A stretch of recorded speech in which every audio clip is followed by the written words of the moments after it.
Most advice I've seen boils down to one of three non-mutually exclusive things. A. Do more approaches, use this line, approach in this spot, it's just a numbers game. B. Self-improvement, change this aspect of yourself, take a shower, hit the Facebook and delete gym, be your best self.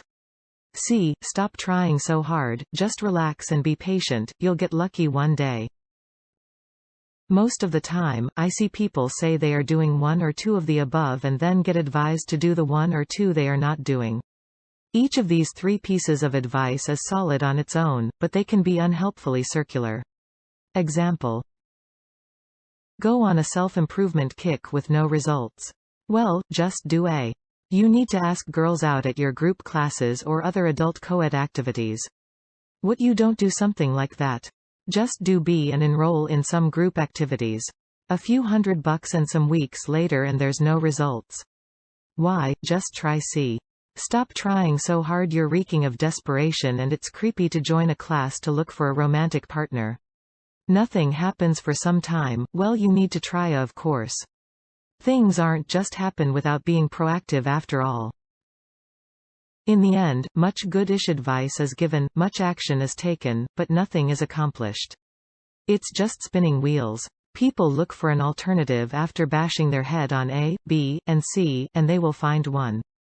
Incel, blackpill cultism will offer, it is the fault of insert boogie man or woman, usually woman, either fight against them or lie down and rot. It's such an unpleasant option that's hard to see the appeal of it unless you've been in that mental space yourself. Nevertheless, the endless ineffective parade of A, B and C will wear people down. It wore me down. So what can be offered as a fourth way for the hard cases? What is the last-ditch resort for those that have done more than an honest effort? Perhaps D1. You are unlikely to find a romantic partner anytime soon. Here are some actionable ways to tamp down your sex and/or romantic drive. Or maybe D2. Incremental self-improvement and being your best self are not enough. You need to start from scratch and build a better person in your place. These are drastic and sound like they are coming from a dark and self-destructive place, but I fail to see a true alternative. If you have a better option for D, or a most positive and helpful way of putting D1 or D2, I am all ears. Thank you for your time. Just like the others say, the reason there might seem to be a need for another option is because A, B and C don't deliver consistent results. However, there is no one piece of advice that can guarantee certainty and success. Every human's situation is unique. A, B and C effectively offer advice, not a solution, because there is no clear-cut solution. Eventually, we all have to face rejection and failure in our attempts at love. What's important is you don't let that destroy you. Keep trying. You'll get there.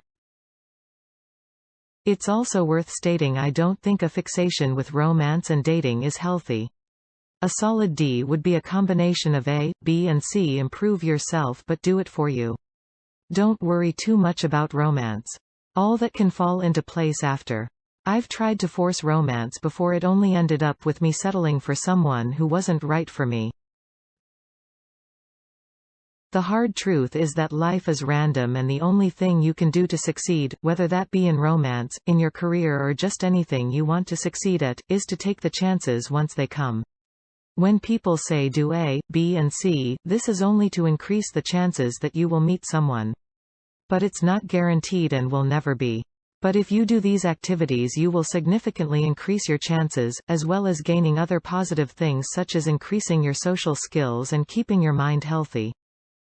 When I was younger I also tried to suppress my feelings and get used to a single life. I say good luck with that.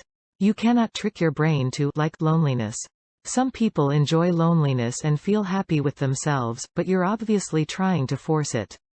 It won't work. I say keep going to the activities. You do enjoy at least one of those activities, right? Life's tough, but accepting that life's tough will help your personal development a lot. D1. Tamp down your sex and/or romantic drive idea appears to be possible.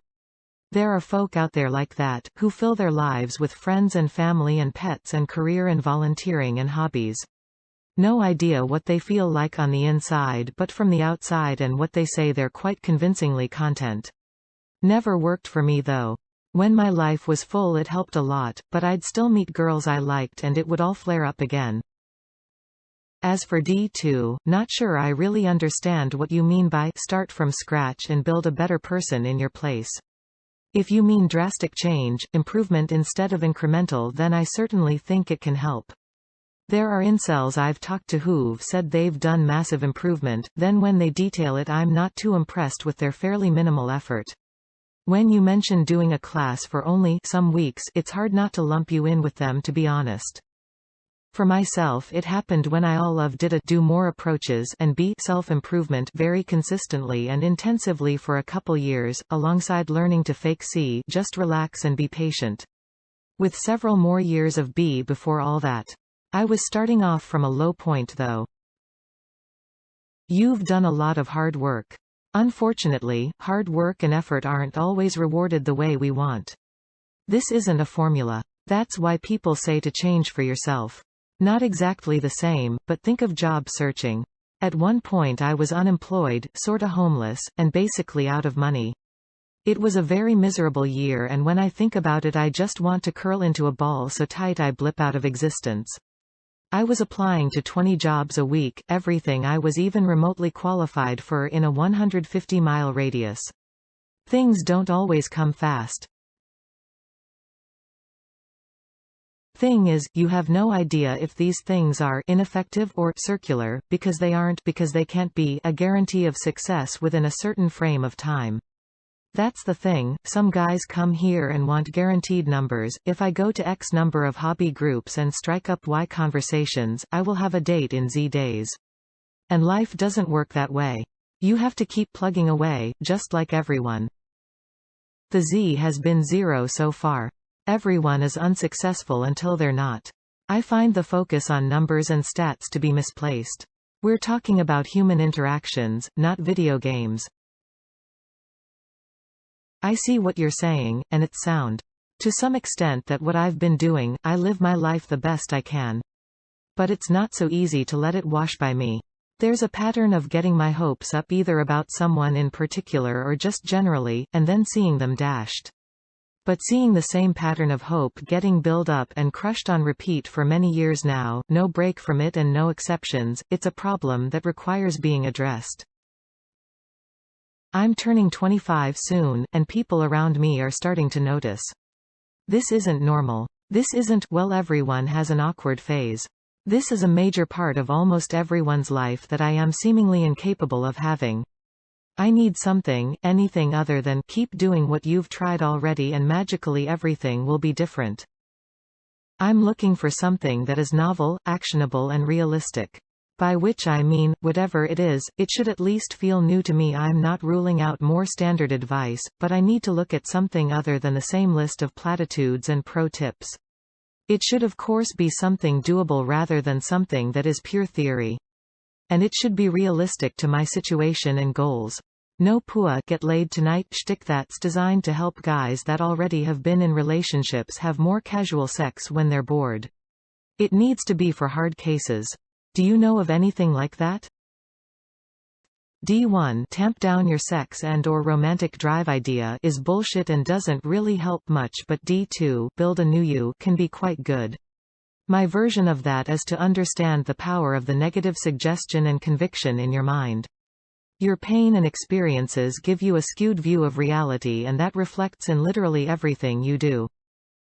It's something I realized after a few years of therapy, but basically sometimes, things that you hold as truths about reality are nothing but big balls of emotions that influence your view of pretty much everything.